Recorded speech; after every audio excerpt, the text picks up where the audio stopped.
Yo, my name is Alisia, and I'm typically a pencil artist. I like to draw portraits of people as realistic as I can. I usually like to draw musicians, bands, and singers.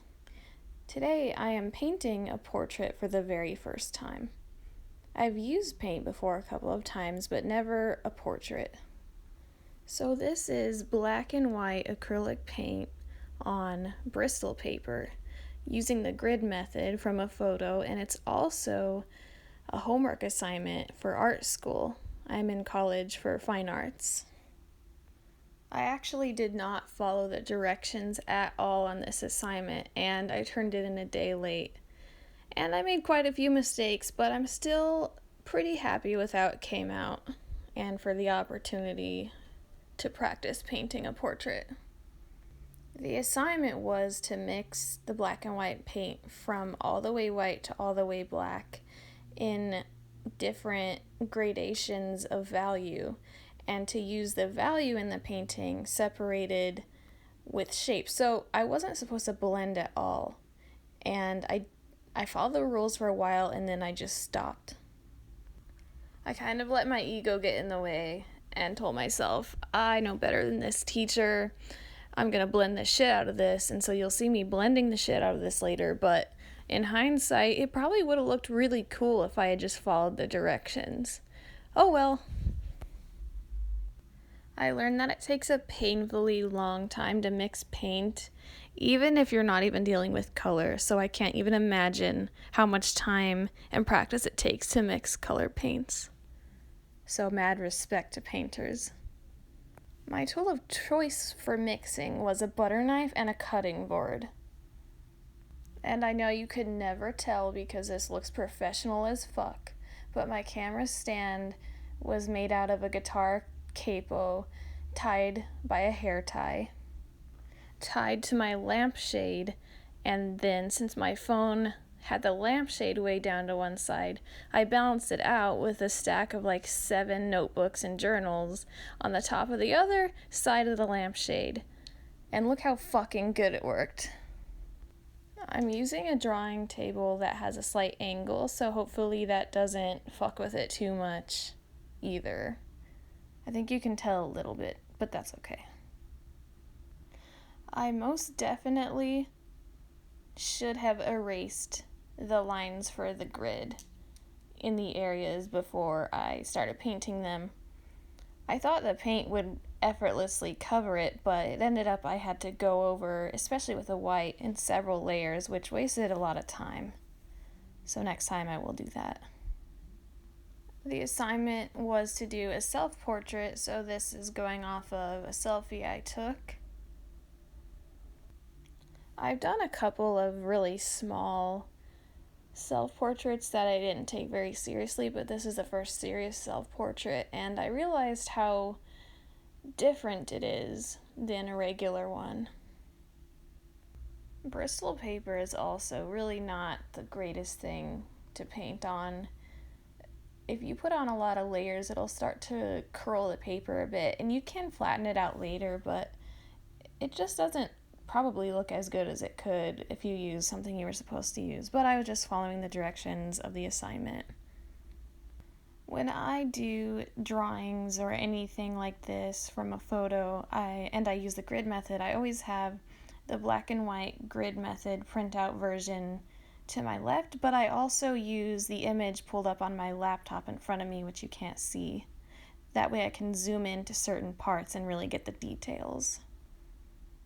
And unless the reference photo is originally black and white, I actually use a color version on my laptop because for some reason I like to see both a black and white and a color in my reference, and I use a little bit of both of them, but I think I mostly look at the color one.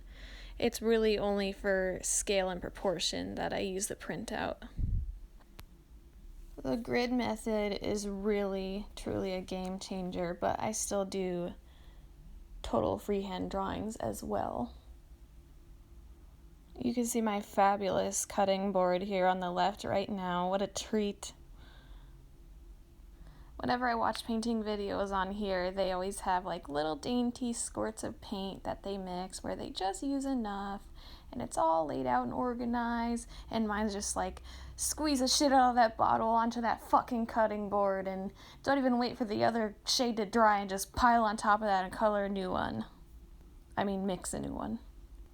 And there's even videos where you can relaxingly watch someone mix paint, and it's like visual ASMR, and it's so relaxing. But me, no, I squeeze the shit out of the bottle like it's ketchup. But I just take the butter knife and go back and forth so fast trying to mix the paint that if you walked into my room and saw me from behind, it probably looks like I'm jerking off. And then I'm just yelling at the paint that I'm mixing the whole time, like, that's still not enough fucking white? How much fucking white do you need?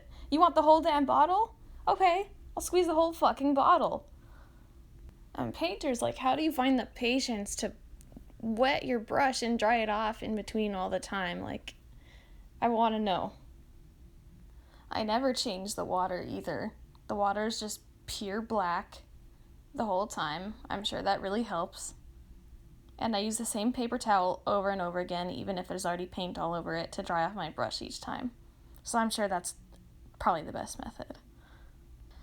When I made this time lapse, because this is my first time lapse, I noticed how many times I go over the same area over and over, making like little to no changes or differences. And I really need to stop doing that. Like, that's fucking enough, Alisia. I think it all just has to do with me second-guessing myself. I second-guess myself so much when I'm doing a drawing or any art. I go over the same thing over and over when it looks best when I first did the thing to the thing, you know what I mean? And this one particularly, I notice it so much on the upper lip of the mouth. When I watch this, I'm like, you went over that like 8 different times and then it lost the integrity of the form. So I definitely learned something about that. I already knew I went over things over and over, but now that I can see that it doesn't help my case, I can better make the effort to stop doing that. That's what's so cool about making a time lapse, I found out. You really learn what you do and what works and what doesn't, and what's necessary and what's not, and what you could change for next time. It's a really cool thing to do. You can see I didn't wash my hand, and there's just white paint on my hand, and it looks like I just gave someone a hand job, so that's cool. Well, that's great. Now I'm trying to remember the last time I gave a hand job, and I'm trying to figure out if the semen would just shoot straight up and then not land on your hand, or if it like kind of comes back down onto your hand. I'm not sure now. Okay, now I don't know why I can't picture it, because no guy wants to be finished that way, that's why. Ew, look how unaesthetic my paint palette / cutting board is. It's just spread out, ugly ass shape. Random marks all around it. I also really need help on how to like sit down and do this shit for a really long time, because my attention span needs help. It needs help. The only reason that I finished this in like less than a week is because I had a deadline. So I really need help on focusing and sitting in one straight session and just going and not thinking about random ass shit and getting up and petting my cat and getting lost doing random shit. See, I have the ability to sit and focus for a long time. I genuinely do. But it makes me fucking hostile. I start resenting my life. I wanted to be a tattoo artist for a long time, but I've gotten a tattoo that was 5 hours long with like little to no breaks. How the fuck do people do that shit? I have to pee every 30 minutes for one thing, so there's that. I have to eat every 3 hours at least, so there's that. I think the time's like almost running out.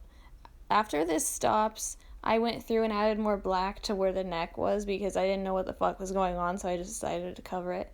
And then I also went over the eyelashes, I think. I don't know if I did that already at this point. Yeah, there's the finished product. Yay. There it is. Wow. Wow.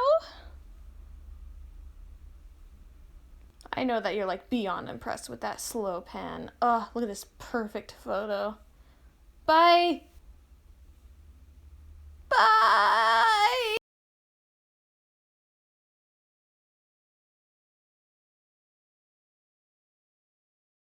The sound wasn't really lined up, so that didn't even make sense. I'm sorry.